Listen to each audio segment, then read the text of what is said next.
મારું માળિયા તાલુકાનું જામવાડી ગામ છે. જામવાડી ગામના સરપંચ નરેન્દ્રભાઈ વલ્લભભાઈ ભૂત આજ રોજ માળિયા પોલીસ સ્ટેશનની અંદર મિતુલ પટેલ પીઆઈના માર્ગદર્શન નીચે આજ મિટિંગ રાખેલી હતી. સરપંચોને ગુનાખોરી કેમ ઘટે અને કેમ ગામડાઓની અંદર ગુના થતા હોય તો એની અમને જાણ કરો, જેથી કરીને એની પાછળ આપણે રોકાવી શકીએ અને એક્શન લઈ શકીએ. બિન ધડકથી આશ્વાસન આપ્યું અને સરપંચોને માર્ગદર્શન અને ગાઈડલાઈન આપી. આજ આ કાર્યક્રમ સરપંચો સાથે મળી અને બધાએ એને બિરદાવ્યું.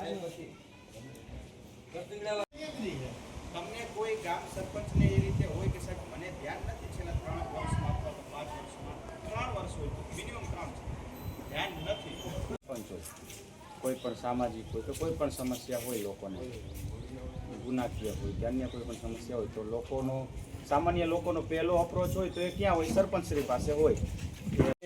તમારું લાયસન્સ સામાન્ય લોકો કરતાં વધારે હોય એક ગામના પ્રથમ નાગરિક તરીકે. એટલે ડીજી સાહેબનો એવો અભિગમ હતો અને સરકારશ્રીનો પણ એવો અભિગમ હતો.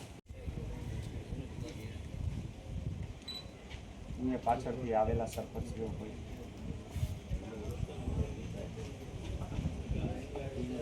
હવે તો લગભગ ત્યારે બોડી એક મળ્યું હતું.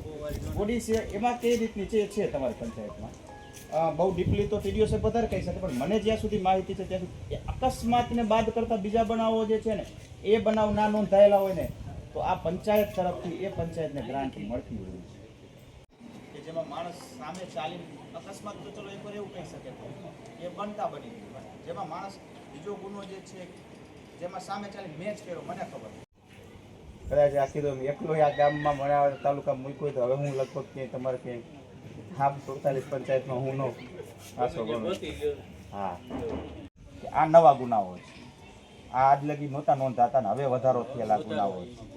પેલા ગુનાથી જ આપણે પરિચિત પછી બી લિંક આવે ખાલી આપણે મોબાઈલ વાળા ફેરિયા હોય કે આજુબાજુના વિસ્તારમાં રહેતા કોઈ પણ લોકો હોય અને એ રખડતા ભટકતા વ્યવસ્થિત ઘરના હોય યાદ એટલે આ બધા વળણ બાકી કીધું ને તમારા.